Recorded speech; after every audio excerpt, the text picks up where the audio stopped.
Hey, I do hope you are well. My name is Jimsy, and today we're checking out some more Reddit stories.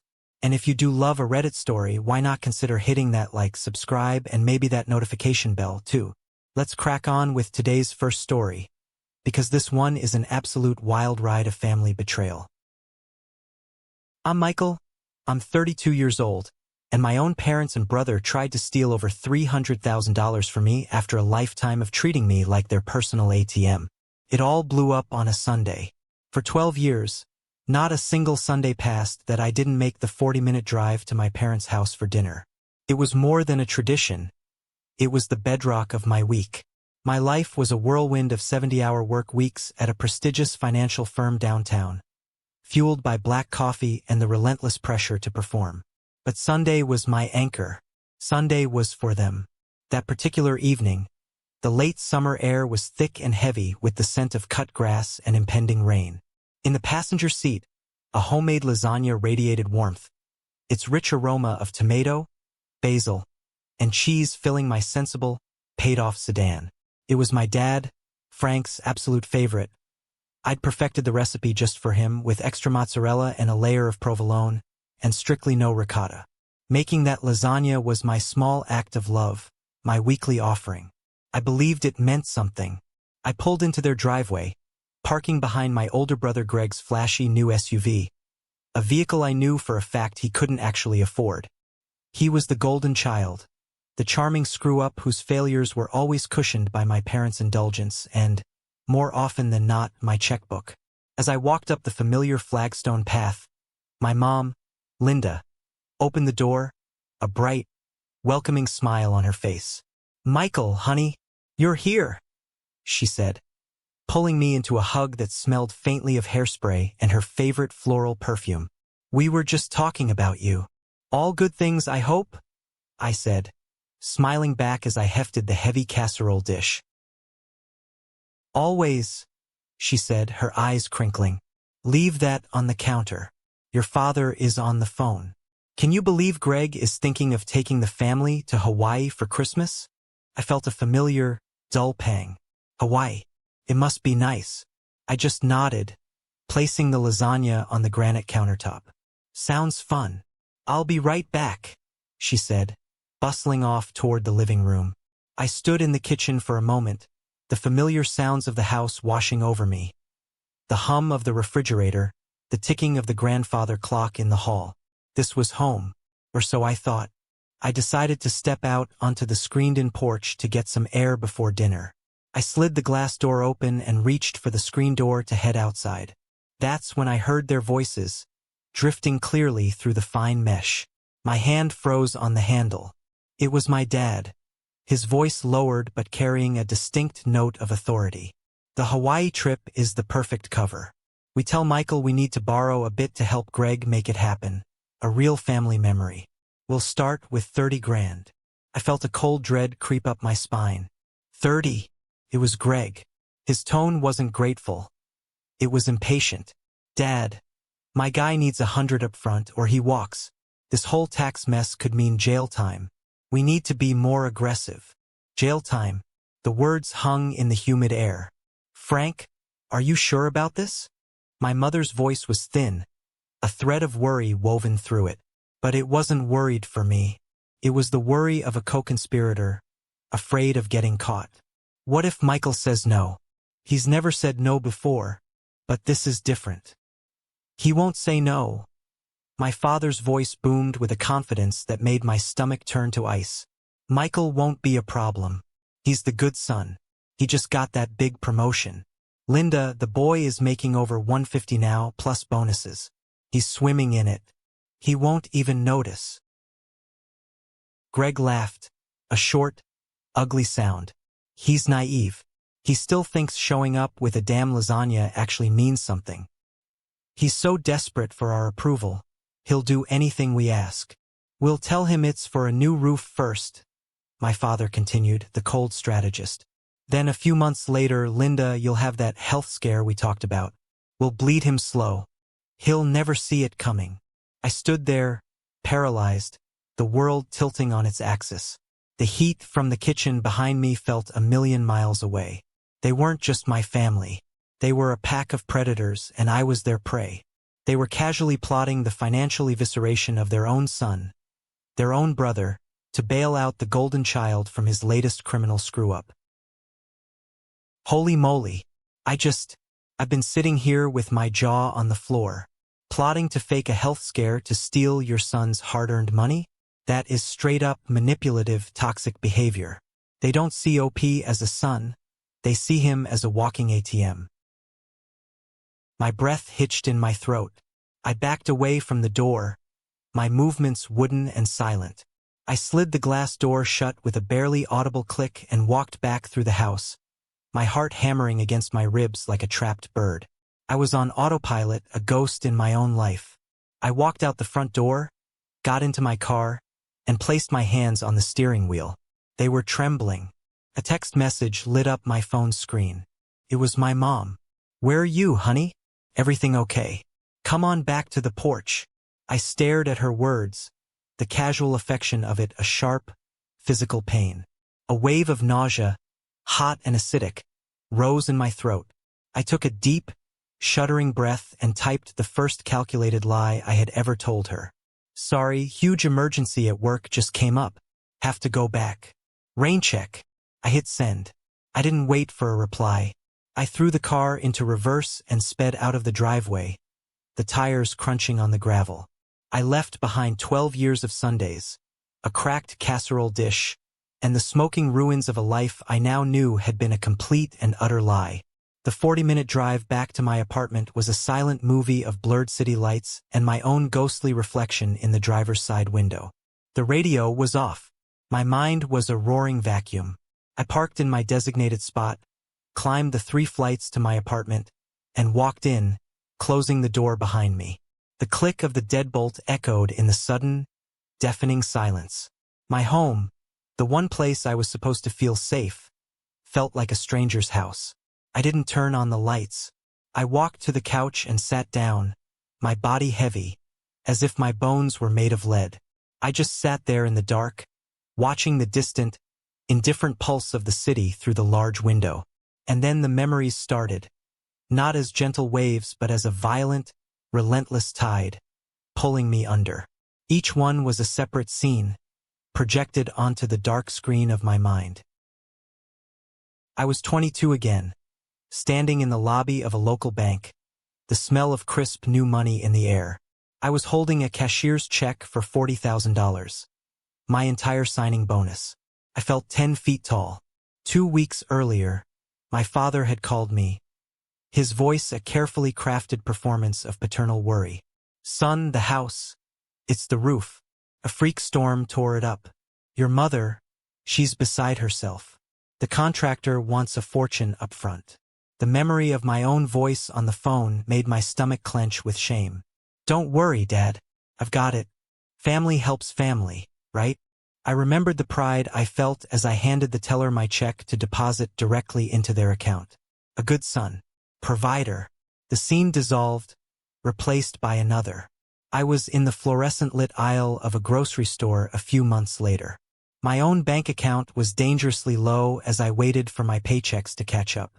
I was holding a block of sharp cheddar, my hand hesitating.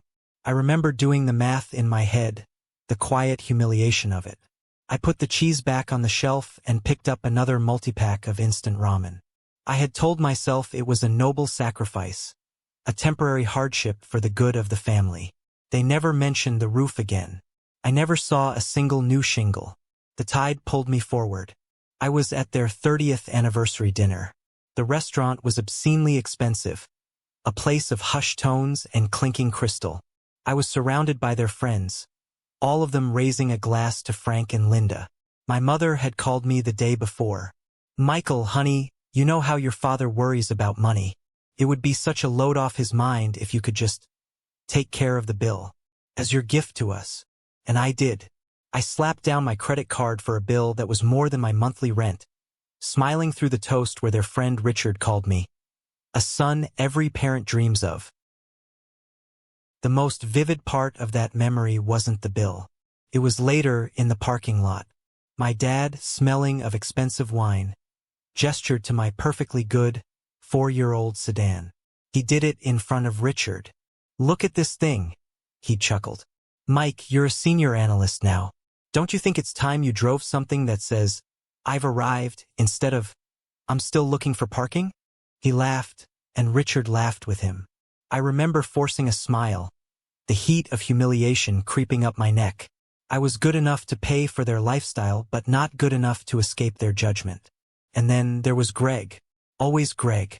The memory of his pitch for his boutique t-shirt company was so clear it was like it happened yesterday. He'd cornered me at a family barbecue, slinging a casual arm around my shoulders, his voice full of infectious, unearned confidence.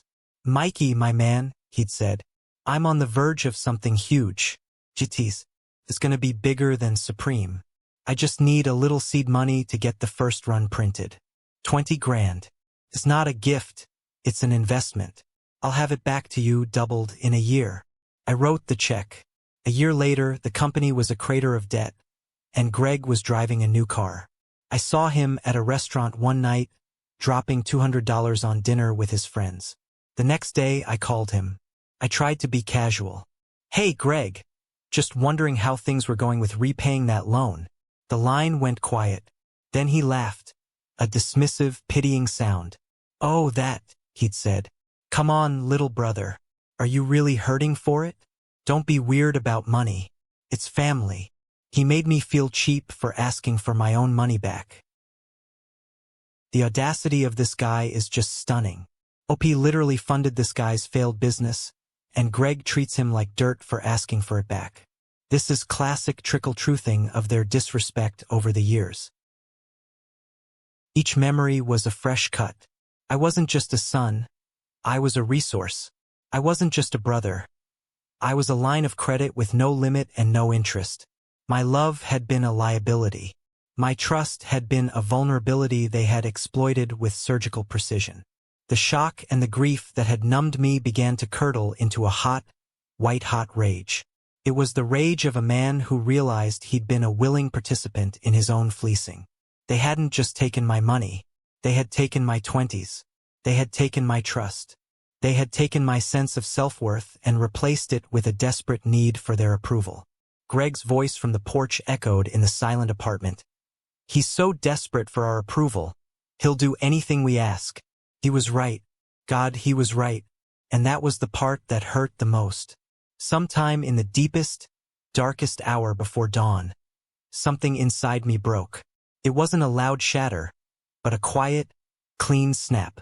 The desperate need for their love, the thing that had driven me for my entire adult life, just died. It withered and turned to ash, leaving a cold, empty space in its wake. And into that space, something new and hard began to form. Resolve. I stood up, my joints stiff from hours of sitting motionless. I walked to my desk and flipped open my laptop. The screen illuminated my face in the darkness. My hands, which had been trembling, were now perfectly still. I dialed David's number. He was my oldest friend, a man I'd known since kindergarten, who now worked as a clinical therapist. He was the only person on earth I knew wouldn't judge me. It was 5:47 a.m. He picked up on the second ring, his voice thick with sleep but instantly alert. "Mike? What is it? What's wrong?"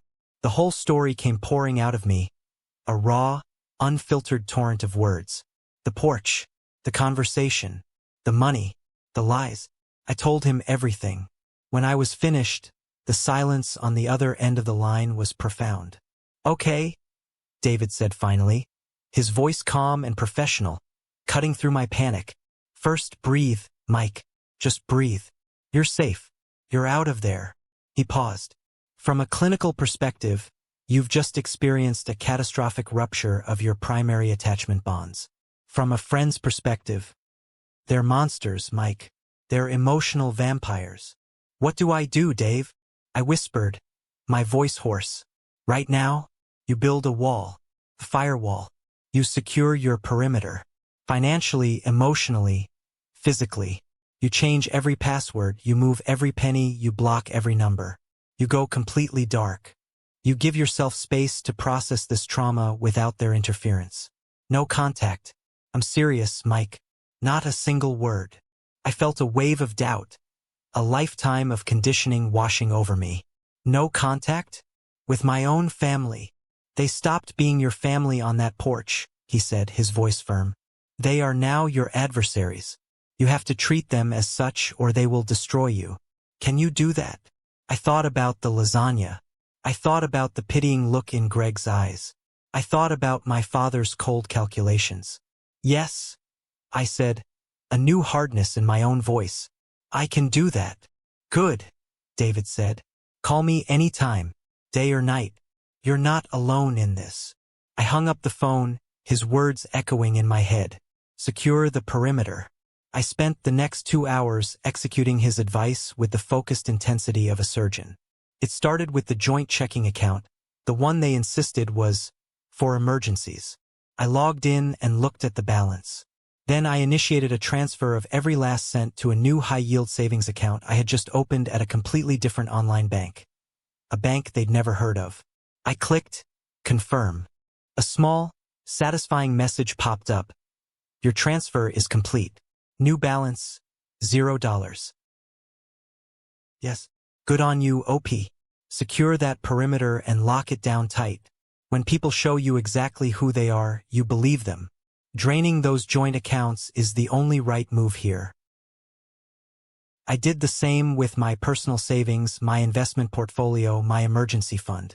I drained everything, leaving nothing but digital dust. Next, the passwords. I created new ones for everything, long, complex strings of random characters, symbols, and numbers, saved only in an encrypted file on a sandbox drive. I enabled the highest level of two-factor authentication on every account.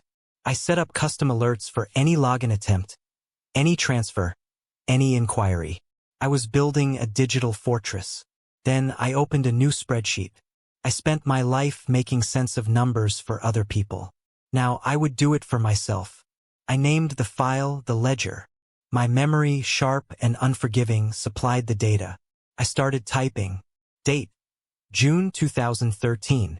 Description: transfer to Frank Davies. Reason given: leaking roof. Amount: $40,000. Repaid $0. The entries piled up. A decade of financial bleeds, large and small. Date: August 2016. Description: American Express charge. Reason given: 30th anniversary dinner. Amount: $3,250. Date: March 2018. Description: check to Gregory Davies. Reason given: GT's startup loan. Amount: $20,000. Car repairs, property taxes, credit card bills, down payments. When I was done, my fingers ached. I scrolled to the bottom of the column and typed the formula. Equals sum C2, C41. I hit enter. The number that flashed on the screen made me catch my breath.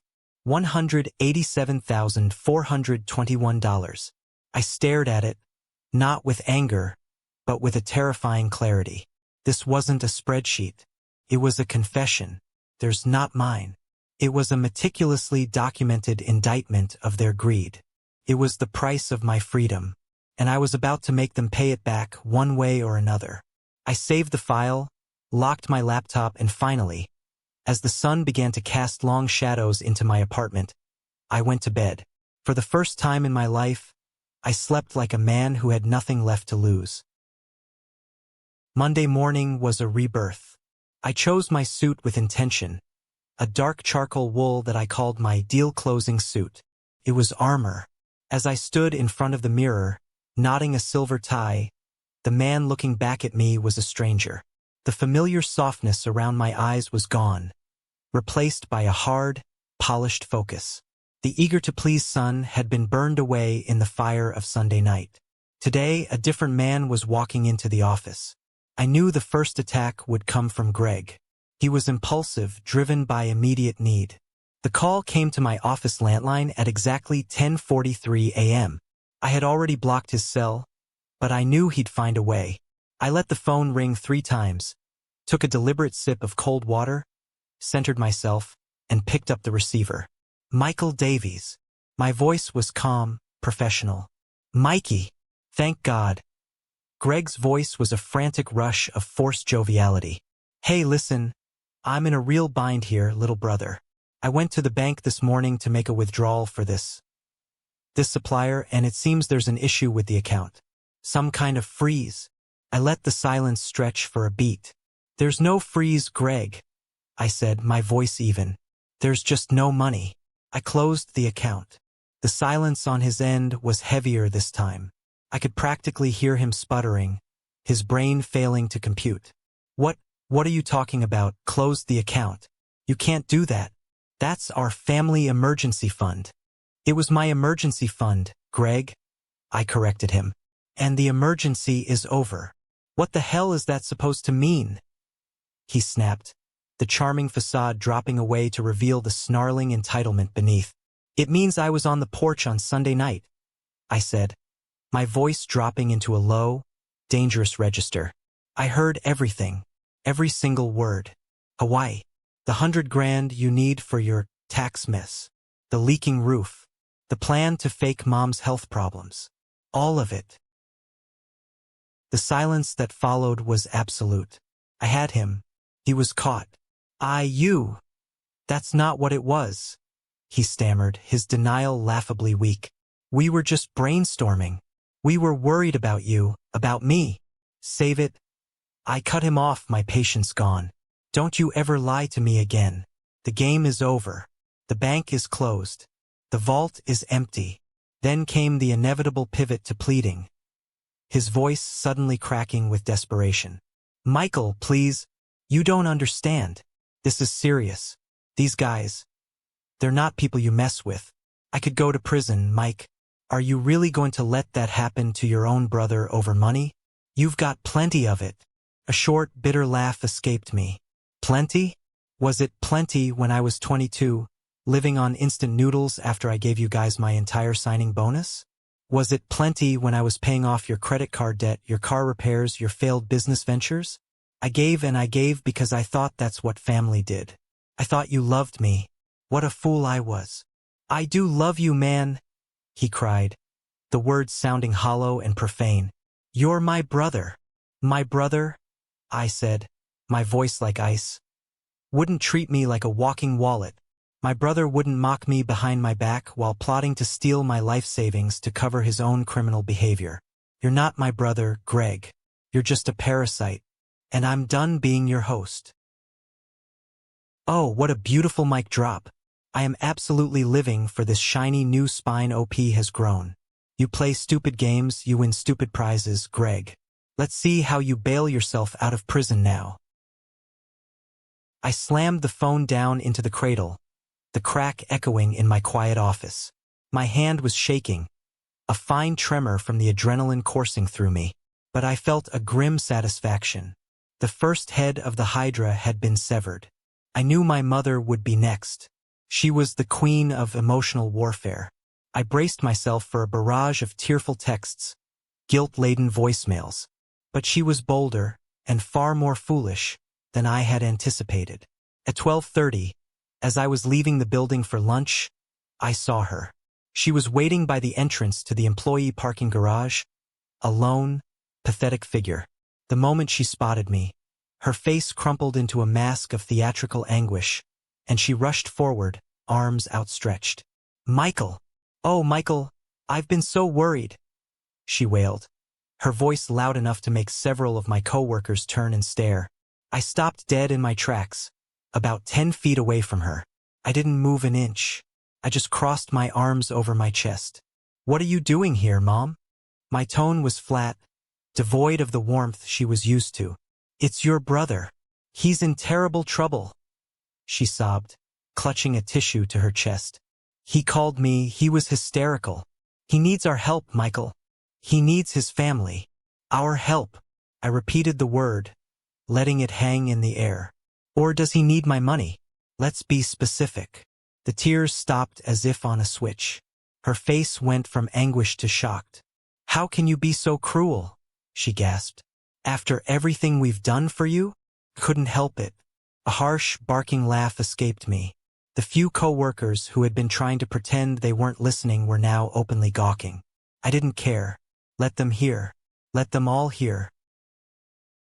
Everything you've done for me? I echoed, my voice rising, sharp and clear. You mean like taking every spare dime I've ever had since I was old enough to earn one? You mean like taking my signing bonus and never speaking of it again? You mean like enjoying a life subsidized by my 70-hour work weeks? Or are you talking about the plan you hatched just last night? The one where you were going to lie about a leaking roof and a fake illness to methodically drain my accounts? Which part of everything you've done should I be grateful for? Bloody hell. OP is not holding back, and I am here for it. Her trying to manipulate him by crying in front of his coworkers is just wild-ass behavior. OP dropping the receipts loudly for everyone to hear is absolute perfection. She recoiled as if I had slapped her, her hand flying to her mouth. That's not true. We were just talking, exploring options. You were conspiring to commit theft, I stated, each word a hammer blow. And you were going to use my love for you as your primary weapon. But you miscalculated. The Michael you thought you knew, the one who would do anything for your approval, the one who believed all your lies, he's gone. You killed him. You stood by and watched your husband and your other son plot my financial ruin. And you didn't say a word to stop them. She lunged forward then, her face a mask of desperation, and tried to grab my arm. Please, Michael, don't do this to us. You're tearing this family apart. I took a single, deliberate step backward. Her hand grasped at empty air. The space between us felt like a mile-wide canyon. No, I said, my voice quiet but carrying a weight of absolute finality. You tore this family apart. A long, long time ago. I'm just the one who finally saw the pieces. I turned my back on her and walked away. I didn't run. I walked with a steady, measured pace, down the block and around the corner. I could feel her stunned silence burning into my back. I made it about 300 yards before I had to duck into an empty doorway, leaning against the cold brick as a wave of tremors racked my body. It was the aftershock of the explosion. It had taken everything I had not to break down, not to scream, not to cry. But as the shaking subsided, I felt a deep, profound sense of release. I had faced her, and I hadn't buckled. I had spoken the truth, and I was still standing. When I finally made it back to my office, an email was waiting for me. The sender was Frank Davies. The subject line contained a single word, warning. The body of the email was short, brutal, and utterly devoid of the warmth he faked so well. Michael, your mother is distraught. Your brother is in crisis. This is a level of disrespect and ingratitude I have never witnessed. I don't know who you think you are, but you have made a grave mistake. You do not turn your back on this family. We gave you your life, we gave you your opportunities. You owe us. This is not over. You will regret this insolence. Your father, the old me, would have been shattered. The words, disappointment, ingratitude, insolence would have been daggers in my heart. But the new me read it for what it was. The impotent rage of a king whose castle was crumbling, whose authority had been challenged for the very first time. It was a threat born of fear. I didn't reply. I didn't delete it. I created a new folder on my desktop and named it Evidence. I dragged the email into it. Then I dragged a copy into my family ledger folder. Their attacks were no longer hurting me. They were just arming me for the war to come. The twin attacks from my mother and father were a declaration of war. They weren't just angry. They were coming for me. Their threats, both emotional and veiled, made it terrifyingly clear that simply building a financial fortress wasn't enough. They would try to tear it down brick by brick. I had to go on the offensive. I needed better weapons and I needed powerful allies. My first calculated move was to request a formal meeting with Susan Richards, the managing director of my entire division. Susan was a legend in the firm, a woman who had shattered glass ceilings in the cutthroat world of finance in the 90s. She was sharp, intimidating, and had a built-in lie detector that was the stuff of company lore. Approaching her with a personal problem was a massive gamble. It could either be seen as a sign of professional maturity and risk management, or it could paint me as unstable, a liability. I was banking on the former. I walked into her expansive corner office, the city sprawling out beneath us, and took a seat. My heart was pounding, but I kept my hands steady in my lap. "Michael," she said, her eyes fixed on a report. "The clock is ticking. What can I do for you?" "Susan, thank you for your time," I began, my voice clear and even. "I need to disclose a sensitive personal situation. I'm doing so because it has escalated to a point where it could, however remotely, pose a reputational risk to the firm, and I believe in transparently managing all potential risks." I had framed it in her language, the language of risk, reputation, and management. Her head came up. She put down the report, took off her reading glasses, and gave me her full, undivided attention. "Explain." I walked her through it not as a wounded son, but as an analyst presenting a case study. I detailed the long-term pattern of financial exploitation, the overheard plot to extract $300,000, and the subsequent campaign of harassment and threats. I was factual, concise, and unemotional. To support my case, I turned my laptop around and showed her two files, the family ledger spreadsheet and the evidence folder containing my father's threatening email. She leaned forward, her sharp eyes taking in the spreadsheet first. I watched her scan the columns, her expression unreadable. She spent a full minute scrolling through the list of my financial gifts. Then she clicked on the email from my father and read it twice. When she finally leaned back, she let out a long, slow breath. "Good God, Michael," she said, her voice quiet but edged with steel. "First, let me be clear. You did the absolute right thing in bringing this to me. This is not a distraction. This is a security issue." She picked up her phone. "Helen, get me security. I want Frank Davies, Linda Davies, and Gregory Davies added to the no-entry list for this building. Effective immediately. Circulate their photos to all front desk and security staff." She hung up. Just like that, my office was a sanctuary. "That's the immediate tactical response," she said, her gaze fixed on me. "But this is a strategic problem. They won't stop." She paused, tapping a long finger on her desk. "Your performance reviews have been stellar, Michael. We've been looking for an opportunity for you in the European market for a while. There's a senior director position opening up in our London office. It's a significant promotion, a career maker." My breath caught. London felt like another planet. "I'm not giving it to you," she said sternly, cutting off my hope before it could fully form. "That's not how we operate.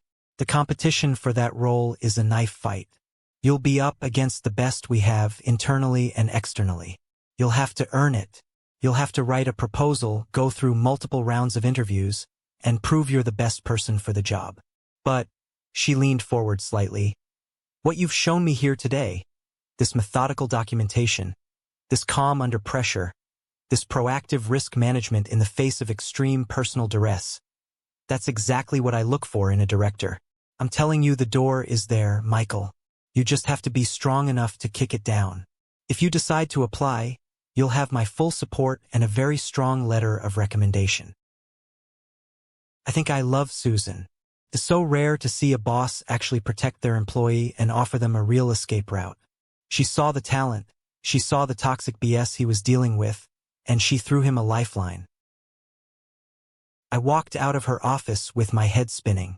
It wasn't pity. It wasn't a handout. It was a challenge. It was a path forward. A path I had to carve out for myself.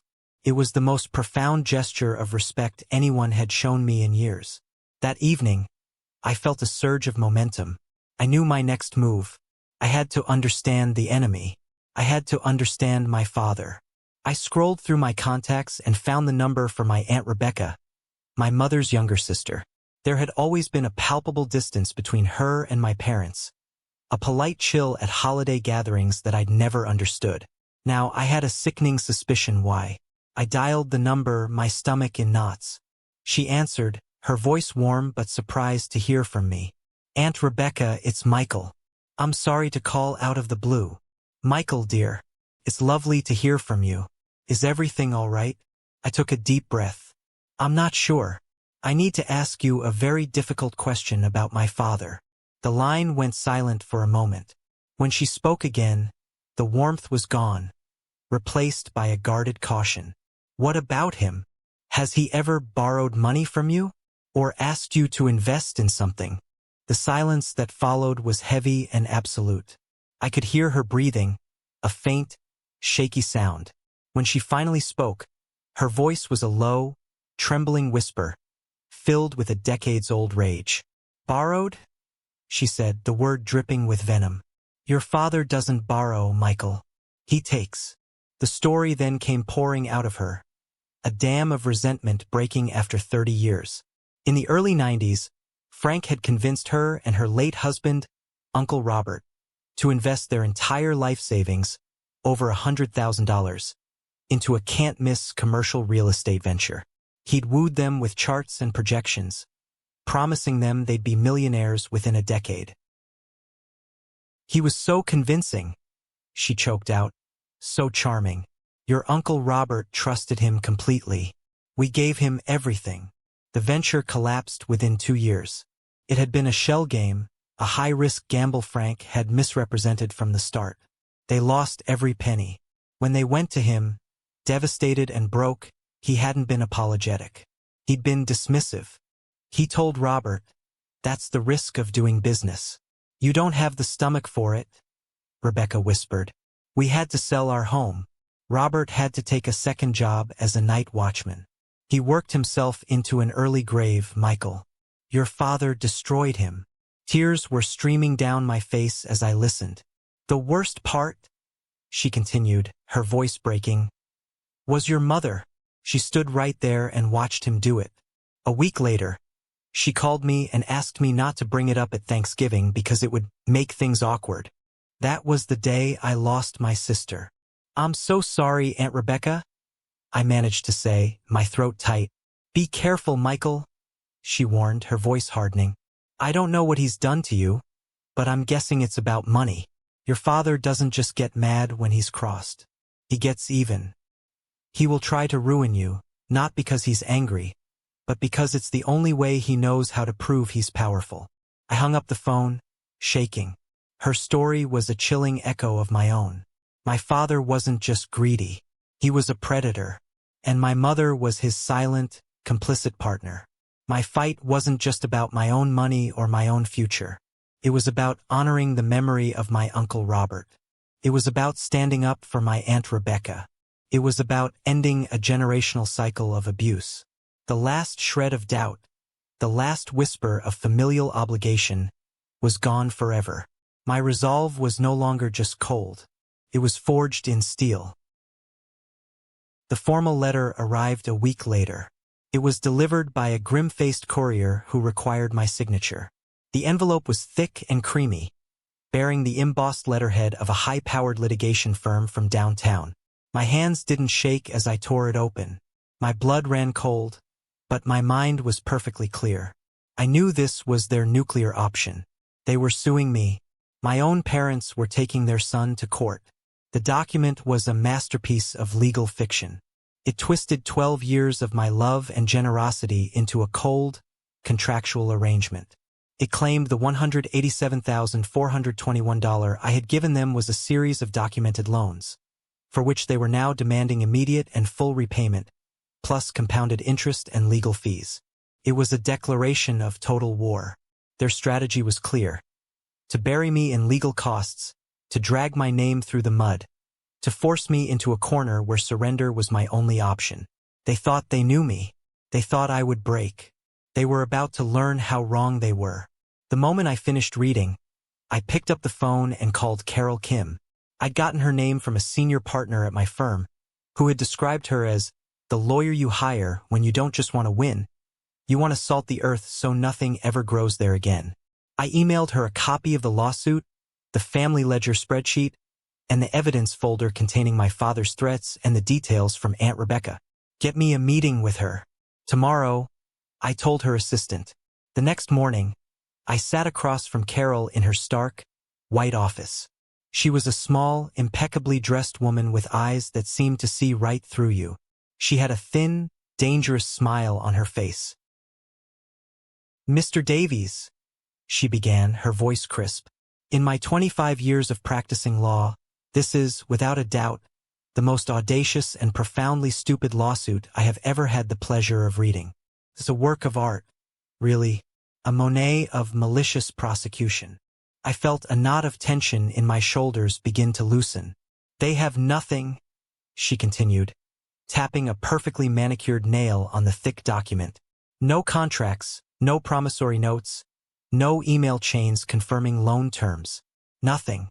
Any judge in the country would laugh this out of court. What you have, on the other hand, she slid my spreadsheet across the table, is a meticulously documented history of financial exploitation, backed up by written threats from your father and a corroborating witness to his past behavior. Michael, they haven't filed a lawsuit. They've handed you a loaded gun. They've demanded a settlement conference, I said. Tomorrow afternoon, at their lawyer's office. Of course they have, Carol smirked. That's a classic intimidation tactic. They want to get you in a room, surround you, and watch you crumble. So we will attend. And we will let them think they have you right where they want you. She leaned forward, her eyes glinting. Are you ready to give the performance of your life, Mr. Davies? I'm ready, I said. My voice was steady. My resolve was absolute. That night I didn't sleep. I stayed up all night, working on my proposal for the London directorship. I poured every ounce of my professional skill, my ambition, and my newfound hunger into that document. It was my magnum opus, my strategy for a new future. I attached my stellar performance reviews and Susan's glowing letter of recommendation. At 8 a.m., exactly 4 hours before the settlement meeting, I clicked send. The application was in. My escape hatch was built. Now I just had to turn the key. The conference room at their lawyer's firm was designed to intimidate. It was paneled in dark, oppressive wood, with a massive mahogany table that felt like an executioner's block. My parents, Frank and Linda, sat on one side, flanked by their lawyer, a slick, overconfident man named Peterson. My father sat ramrod straight, his face a mask of stern, paternal disappointment. He was playing the part of the wronged patriarch. My mother stared down at her hands, twisting her wedding ring, the picture of a suffering matriarch. They wouldn't even look at me. Carol and I took our seats opposite them. The silence in the room was a living thing, thick with years of unspoken resentment and betrayal. Peterson cleared his throat, a theatrical sound. Thank you for coming, Michael. My clients are here in good faith. Despite the deep pain your recent actions have caused them, they are prepared to be magnanimous. They simply want what is rightfully theirs, so that this family can put this unfortunate chapter behind them and begin the healing process. Carol's expression didn't change, but I saw her eyes narrow slightly. The healing process can begin, she said, her voice like silk-wrapped steel. As soon as your clients withdraw this frivolous and defamatory lawsuit. Peterson smirked. I assure you, Ms. Kim, this is anything but frivolous. We have a documented ledger of funds transferred. He slid a document across the polished table. My clients are willing to forgive the accrued interest, a gesture of considerable goodwill, if Michael signs this legally binding repayment agreement today. Here. Now. Frank finally deigned to look at me. His eyes were cold, dead things. He switched to Vietnamese, the language of his authority, the language he used to put me in my place as a child. Thoi di, Michael, he commanded. Stop it, Michael. Kai ten va moi chuyen si ket el tuk. Sign, and this will all be over. I held his gaze. I felt nothing. No fear. No anger. Just the vast, cold emptiness of space. And then, right on schedule, my phone vibrated in my pocket. A single, distinct buzz. The custom alert I had set for any email from Susan Richards. I pulled out my phone. Mr. Davies, we are in the middle of a formal legal negotiation, Peterson said, his voice dripping with condescension. I must insist you put that away. Just one moment, I said, holding up a single finger without breaking eye contact with my father. This is time-sensitive. I unlocked the screen. The email was there. The subject line was short and beautiful. Offer of employment. Senior Director, European Division. I opened it. My eyes scanned the words, "Dear Michael, following your outstanding application and final interview, on behalf of the Board of Directors, I am absolutely delighted to formally offer you the position." A slow, genuine smile spread across my face. It wasn't a smile of triumph. It was the smile of a prisoner who has just found the key to his own cell lying on the floor. I set the phone face down on the table. I looked at my father, then at my mother, then at their smug lawyer. "I do apologize for the interruption," I said, my voice resonating with a new, calm authority that filled the room. "You were saying something about a long-term repayment plan?" I let the question hang in the air. "I'm afraid I have to decline. It would be logistically difficult. You see, I've just been promoted. I've accepted the position of Senior Director for our European division. I'll be relocating permanently to our London office in 3 weeks." The effect was like a sudden, violent decompression. My father's face went from stony arrogance to slack-jawed disbelief. The color drained from his cheeks. My mother's head shot up, her eyes wide with a mixture of shock and pure, animal panic. Peterson's smug expression melted away, leaving him looking like a confused fish. "What?" Frank whispered, the single word a choked croak. "And regarding this lawsuit," I continued, my voice mercilessly calm. I slid my own folder across the table. It landed in front of my father with a soft, definitive thud. "My attorney advises me it's completely without merit. In fact, she believes we have an exceptionally strong basis for a counterclaim for sustained financial abuse and emotional distress." I leaned forward.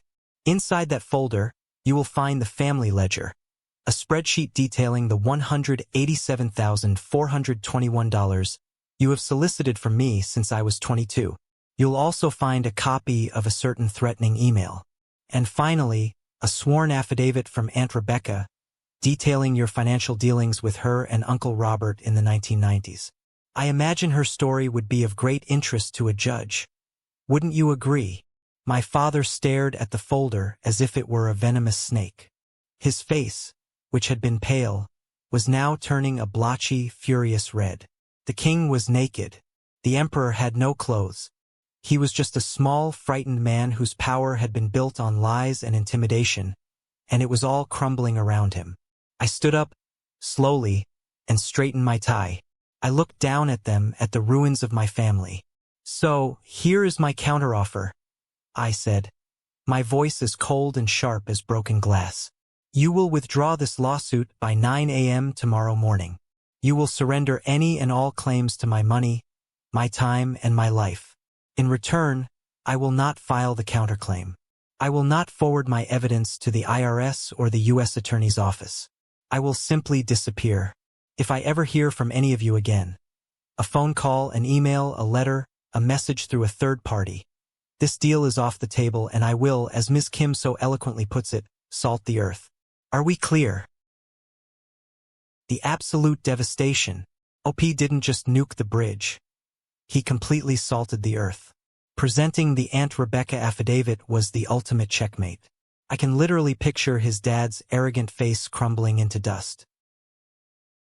The silence was thick, suffocating, absolute. It was the most satisfying answer I had ever received.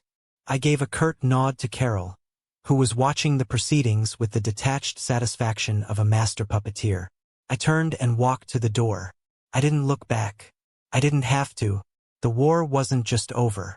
It was a complete and total rout, and I had been the one left standing. The surrender was unconditional and immediate. At 8:52 a.m. the next morning, Carol forwarded me an email from Peterson.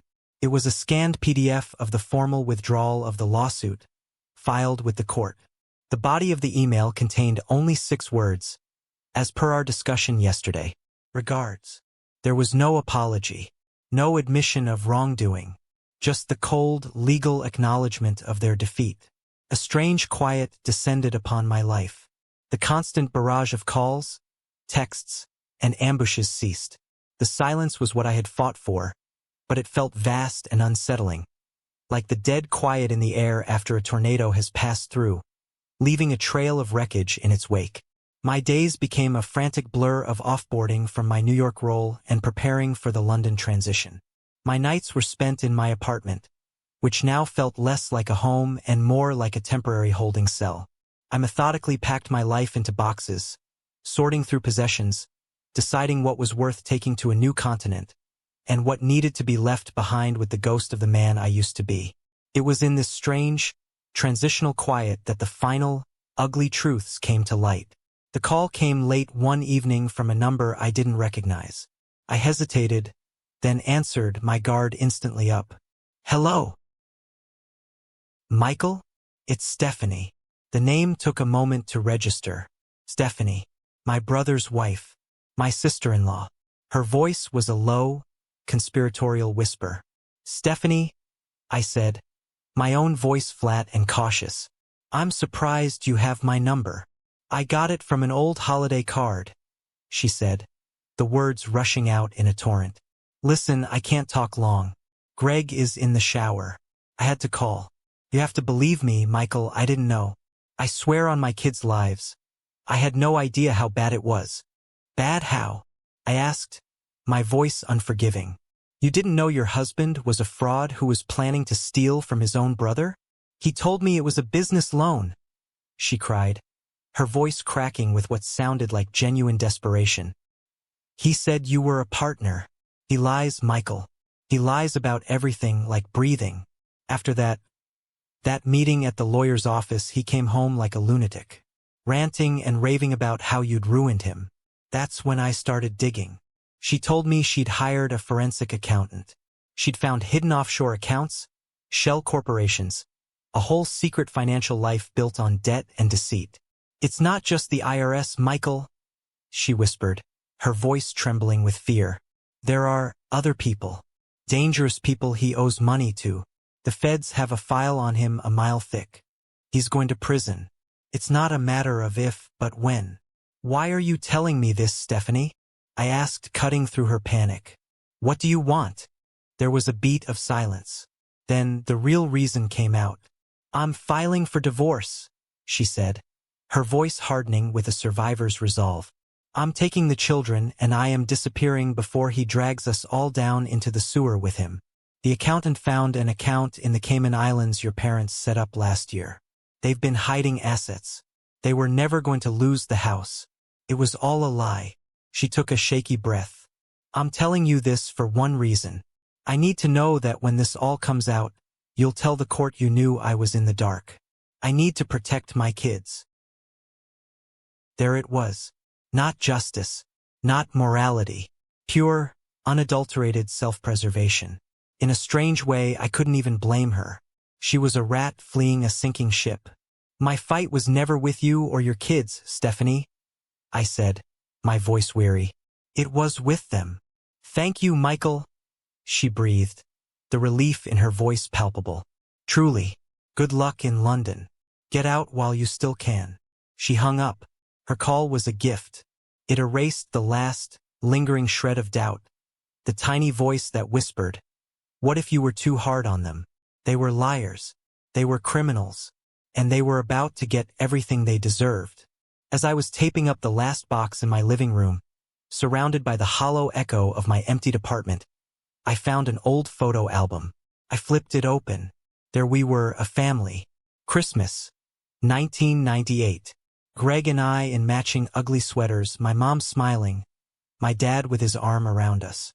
We looked happy. We looked normal. For a second, a sharp pang of grief hit me. A mourning for the family I thought I had. The one that had never really existed outside of photographs like this. I closed the album.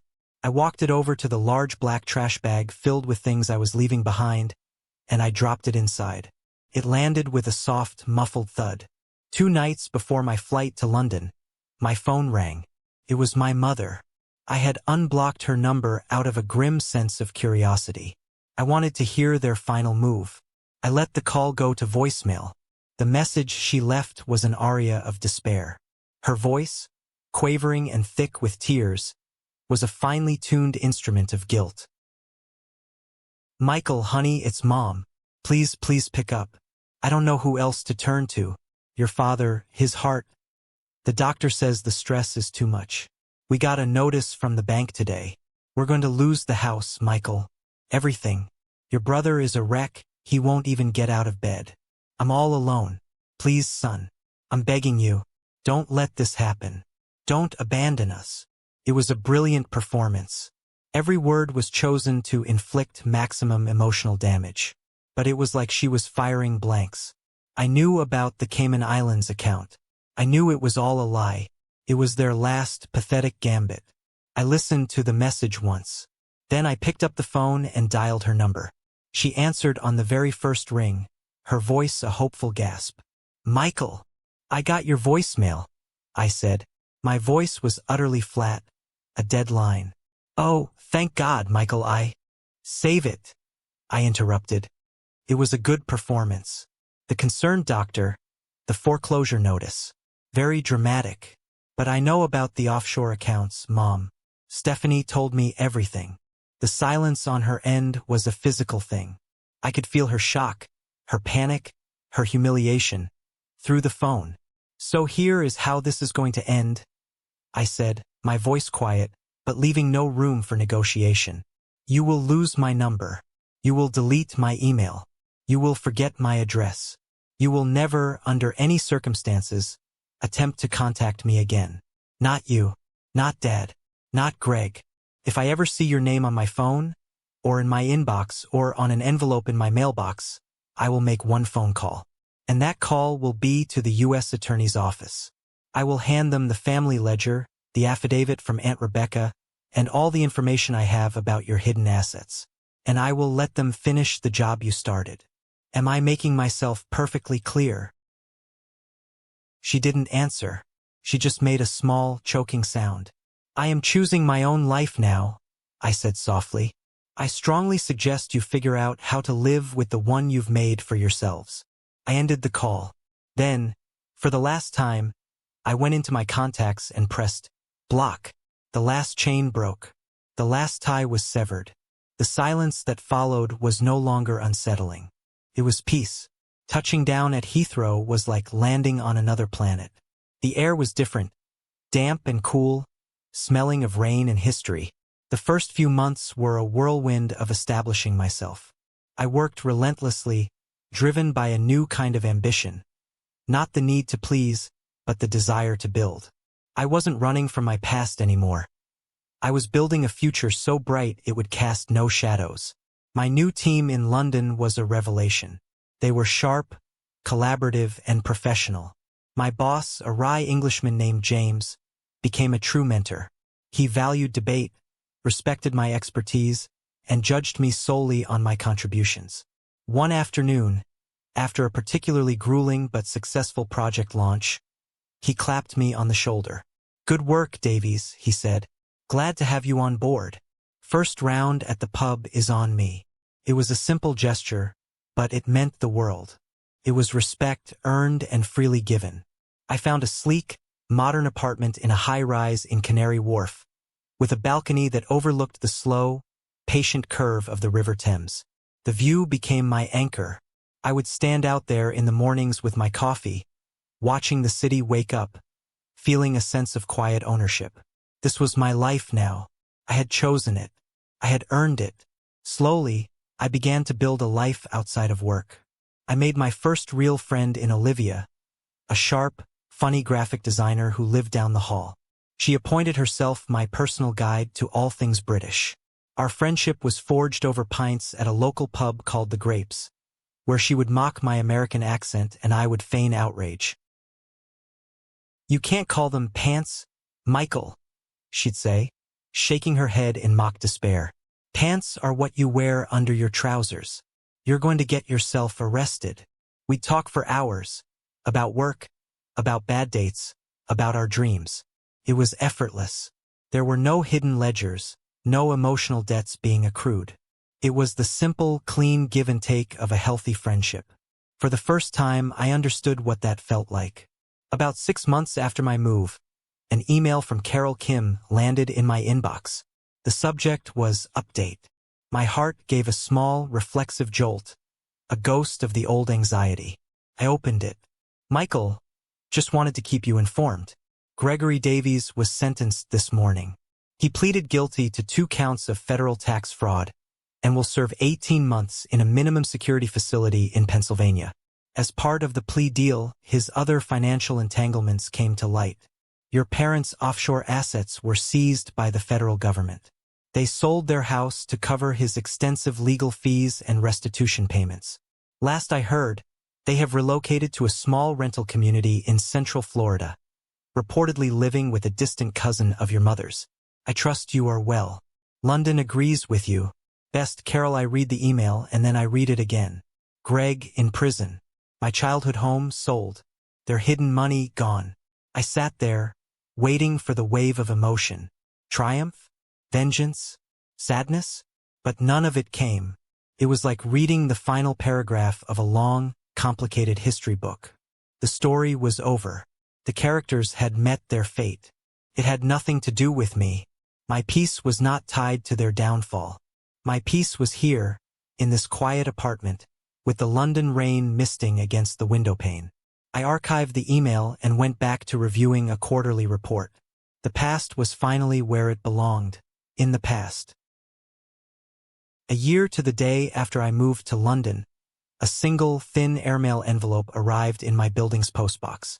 The handwriting was my mother's. My first visceral reaction was anger. They had broken the one rule I had set. My hand tightened, ready to tear it to shreds. But I paused. I wasn't that man anymore. I wasn't ruled by their actions. I was curious. I took it upstairs. I slit the envelope open with a kitchen knife. The letter was short. Dear Michael, I write this knowing you may never read it, and I don't blame you. There isn't a day that goes by that I don't think about what we did, what I allowed to happen. I am sorry. Not just sorry that we got caught, or that our lives fell apart. I am sorry for the greed, for the cruelty, for the casual way we planned to hurt you. I was a coward, ruled by my fear of your father and my fear of being without. I let that fear turn me into someone who would devour her own child to feel safe. There is no excuse for that. I don't ask for your forgiveness. I have no right. I just needed to say it, if only to the empty air. I hope you are happy. I hope you have found peace. Mom. I read it, and I felt a faint, ghostly echo of pain. The pain of the little boy who just wanted his mother to protect him. It was a real apology, I thought. As real as she was capable of, anyway. It was what I had spent my whole life subconsciously craving. But it was a key to a lock that no longer existed. The apology wasn't for me. It was for her. It was the first step on her own path. A path that no longer intersected with mine. My healing wasn't dependent on her remorse. My healing was already complete. I folded the letter and put it in a drawer with old receipts and expired passports. I didn't need to keep it, and I didn't need to destroy it. It was just a piece of paper. It had no power over me anymore. Tonight, it's Sunday. Outside my window, the million lights of London glitter across the dark, inky surface of the Thames. My apartment is warm, and the air is filled with the rich, comforting scent of slow-cooked tomatoes, garlic, and melted cheese. I am making lasagna. For a long time, I couldn't. The smell, the taste, it was all tied up in the betrayal. It was the symbol of my own foolish hope. But now I've reclaimed it. I'm not making it for them. I'm not making it out of a sense of broken duty.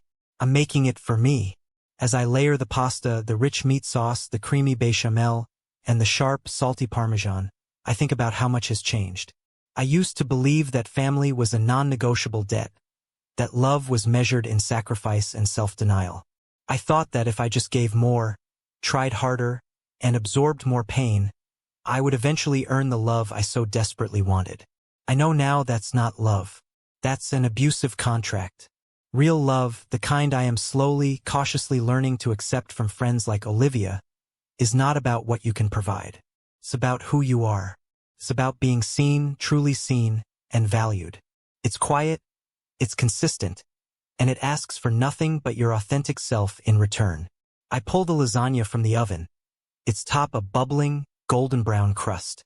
Smells like home. Not the home I left behind, but the home I have built for myself within these four walls and within my own heart. I cut a generous square, pour a glass of red wine, and sit by the window. I don't know what became of them in that small rental in Florida. I don't know if my brother has changed, or if my mother ever found a peace that wasn't paid for by someone else's pain. And the truth is, I don't care. Their story is over. Mine is just beginning. And there we have it, Waffle Gang. What an absolute roller coaster of an ending. I genuinely can't believe the audacity of those parents, trying to manipulate a fake foreclosure just to drain their son's money one last time. But OP didn't just dodge a bullet. He dodged a whole freaking tactical nuke. Moving to London, finding a new support system, and leaving that toxicity behind is exactly what he deserved. The fact that the golden child brother ended up in prison and the parents lost their hidden offshore accounts, that is the literal definition of karma hitting you like a runaway freight train. Sometimes, family isn't about blood. It's about who actually respects and cares for you. Seeing OP make that lasagna for himself at the end, looking out over the Thames, that brought a tear to my eye. Bloody onion ninjas strike again. But what do you guys make of this entire situation? Would you have sued them back for the money? Or was walking away and living a good life the ultimate power move? Have you ever had to cut off toxic family members to protect your own peace? Let me know your thoughts down in the comments below, because I love reading them. And just a huge thank you from the bottom of my heart for being here today, getting involved in the stories. Your love, your support, your time. It always means the absolute world to me. Stay cheeky. Take care, and much love to you all.